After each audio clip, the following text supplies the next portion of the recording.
Hey guys, and welcome back to Mad About Skin. In today's video, we're talking over-the-counter retinoids and how they actually deliver you any benefit at all when it comes to your anti-aging skincare routine. Now, recently, a lot of you guys have been asking me, is there any truth behind the idea that retinoids in over-the-counter products degrade to such an extent that by the time we put them on our skin, they're practically worthless? All of this is traced back to a study that was actually done in 2022, but it's been discussed an awful lot online at the moment that shows that the rate of degradation in retinoid products is a lot higher than maybe we initially thought. However, a lot of what that study actually shows has been misinterpreted, taken out of context, and there's a whole lot of variables that we need to feed into that. Spoiler alert, the retinoids that are sold over the counter do absolutely deliver value in your skincare routine, but there are a couple of things you need to know and understand. So sit back, relax, and let's talk over the counter retinoids. Now, before we get into this video, I would love to know what your own thoughts, feelings, and opinions are when it comes to this study and everything we're talking about in today's video. So sign up in the comment section below. Let's get that conversation going.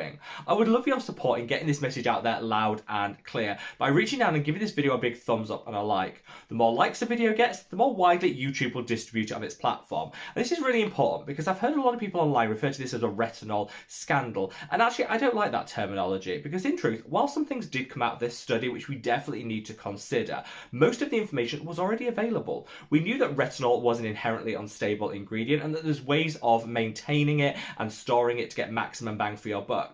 I think, using terms like scandal really demonizes retinols, particularly over-the-counter retinols, which means that some people might either be turned off the ingredient completely or feel that they have to reach for bougie and more higher-priced products in order to get maximum efficacy. This isn't and has never been the case. So let's really get this conversation going so we can be educated consumers when it comes to choosing the right products for our skin's needs. Now, with all that being said, should we cut that waffle and delve straight on in? So let's kick things off with what did this study actually show? Well, it dates back to 2020, which I don't know why it's taken so long for this really to be discussed and talked about online. But really what this study showed, it looked into 12 common over-the-counter retinoid products and looked at the amount of retinoid, the percentage you got on opening, and then 6 months after that opening period. This study showed that in a lot of instances, there was a dramatic drop in the percentage of retinoid held within that product over that 6-month period. They attributed this to degradation, which means, over time, the ingredient breaks apart, becomes less effective. Now, this absolutely is the case, and we've kind of known this for years. Retinol is unstable, and so if you don't store it in exactly the right formulation, the right conditions, then, its efficacy over time does diminish. I think what surprised a lot of people in this study was just that rate of retinol degradation over that 6-month period. Now, it did vary product to product, but in some instances, up to 85% of the retinoid potency was lost after that 6-month point. And of course, this led a lot of people to think, have I been reaching for a product that I thought was giving me game-changing results, only to find that actually it had a fraction of the active ingredient by the end point that it did at the beginning. I get where people's frustrations come from this, but there are some other things to consider from this study. Now, they didn't actually release the names of each and every product that they tested and the percentages that it came out with at that 6-month point. Some people have guessed online, but I'm not a big fan of that because actually, unless you actually know, you have concrete evidence that one product relates to this, I think to speculate that X product is going to give you this percentage of retinoid after a 6-month period versus this one, I think that's a little bit messy because we don't actually know the case. I see that the ordinary retinol and squalane and the Paula's Choice clinical retinol are the ones that have been called out the most from this study because I think they're the easiest ones to identify which exact percentage related to that specific product. But again, this isn't an exact science, we don't really know. There's a couple of things that I do want to call out that I think have almost been missed in the conversations that have been had around this study. So first and foremost, they tested that retinol degradation across 2 different temperatures, and it showed a much higher rate of degradation at the higher temperature than what it did at the lower one. There was a much slower rate of degradation at a 25 degrees Celsius heat range, and so what this really tells us is that heat has a key part to play in the degradation of that retinol.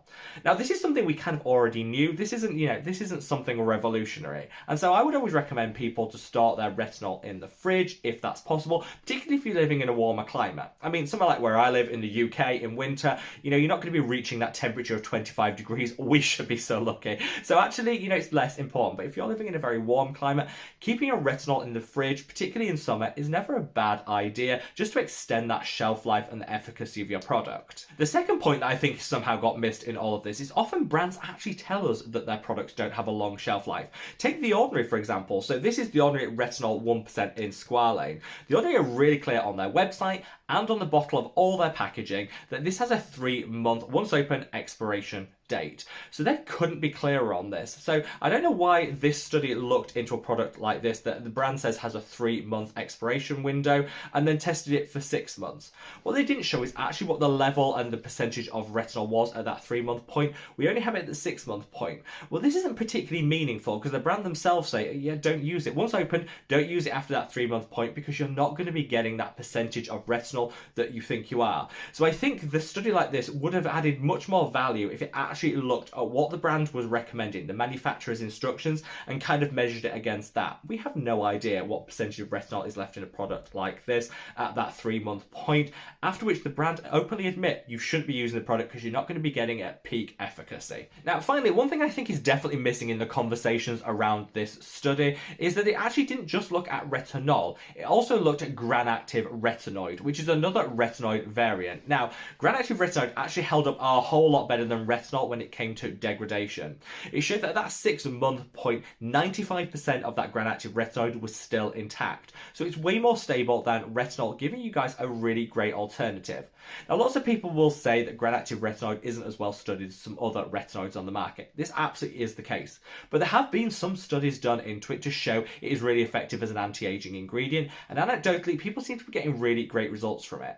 I shared some of my thoughts, feelings, and opinions on it in a recent video, which I'll leave a link to up there. But two of my favourites are these. This is the Ordinary Granactive Retinoid 2% Emulsion, and this is the Dr. Sam Flawless Nightly Pro Serum. This is a 5% concentration of granactive retinoid. This is a 2%, so higher strength and mid strength. Both great, and like I say, this study showed just how stable granactive retinoid really is. It's also worth noting that it didn't look at every form of retinoid out there. My favourite, Retinol, which is a core ingredient in this, the Medicate Crystal Retinol Serum, wasn't actually investigated as part of that study. But other studies have shown that Retinol, again, is much more stable than retinol when it comes to minimising degradation and having a longer shelf life.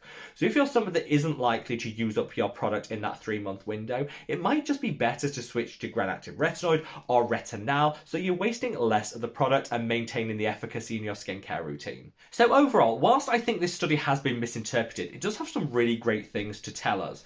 What it does show is that retinol is less stable than some other retinoids. We already knew that, but this definitely backs it up. It also shows that if you are reaching for a retinol, you should be treating it like a vitamin C, storing it in the fridge, keeping it out of direct sunlight, and minimising the total amount of time you have that product open for.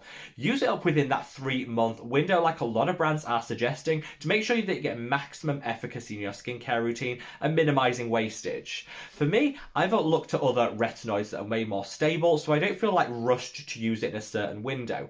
However, if you like the convenience and the affordability of retinol, then just be mindful that it has its limitations like any skincare ingredient. Now, there is no scandal here when brands such as The Ordinary are very clear and transparent that you need to use it within a 3-month window. It's plastered all over their website and on the bottle itself.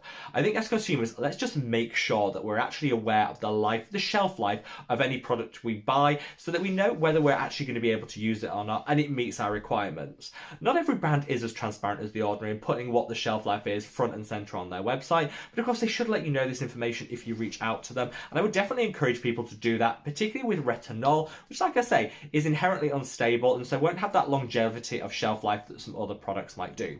Hopefully this has just clarified everything for you, and if you're reaching for a retinol and it works beautifully in your skincare routine, use what works for you. Just make sure you store it correctly, you buy new products frequently to maintain its benefits, and then you should be plain sailing from here on out.